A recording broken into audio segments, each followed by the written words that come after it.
Magandang umaga sa ating lahat. Ngayon ay March 1, 2025 at narito ang update ukol sa maging lagay ng panahon sa susunod na 24 oras.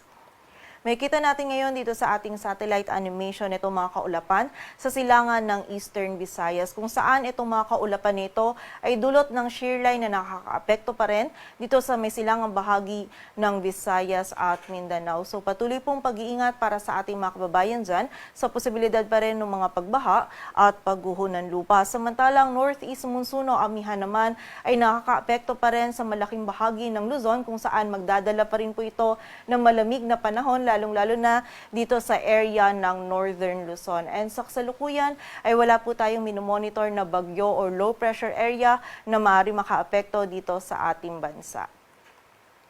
At para nga sa maging lagay ng panahon ngayong araw ng Sabado, maulap na kalangitan at meron din tayong mararanasan na mga may hinang pagulan or pag-ambon dito sa bahagi ng Cagayan Valley, Aurora at Quezon, dulot po ito ng amihan. Samantala, dito naman sa Metro Manila maging sa nalalabing bahagi pa ng Luzon ay magiging bahagyang maulap hanggang sa maulap yung ating kalangitan at meron pa rin posibilidad ng mga may hinang pagulan na dulot pa rin ng amihan. And ine-expect nga po natin na magiging malamig pa rin yung panahon sa madaling araw at sa gabi. Ngunit dito po sa Metro Manila, maging sa karatig na lugar nito, pagsapit po ng tanghali ay medyo mainit na po yung panahon na ating mararanasan. Agwat ang temperatura sa Metro Manila ay mula 22 to 32 degrees Celsius.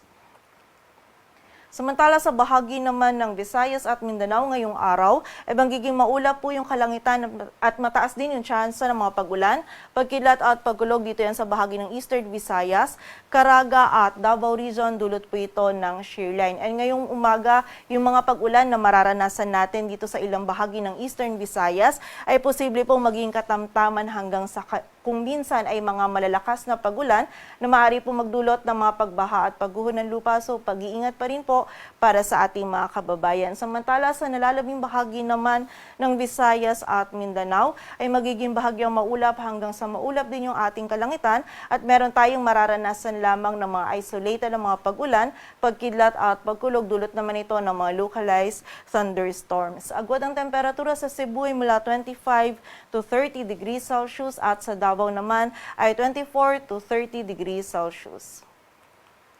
At para naman sa lagay ng dagat baybayin ng ating bansa, wala po tayong nakataas na gale warning. Ngunit iba yung pag-iingat pa rin para sa mga kababayan natin na maglalayag dito sa silangan ng Visayas at Mindanao kung saan magiging katamtaman hanggang sa maalon pa rin po yung lagay ng ating karagatan. At para naman sa karagdagang impormasyon, ngayong buwan ng Marso ay posible pong wala or posible din naman na meron tayong isang bagyo na maaring pumasok or mabuo sa loob ng ating area of responsibility. At ayon nga sa ating monthly climatology track, itong bagyo na ito ay posible pong tahakin itong Visayas, Mindanao area patungo po dito sa area ng Palawan or posible din naman po itong mag-recurve at maging malayo sa anumang bahagi ng ating kalupaan.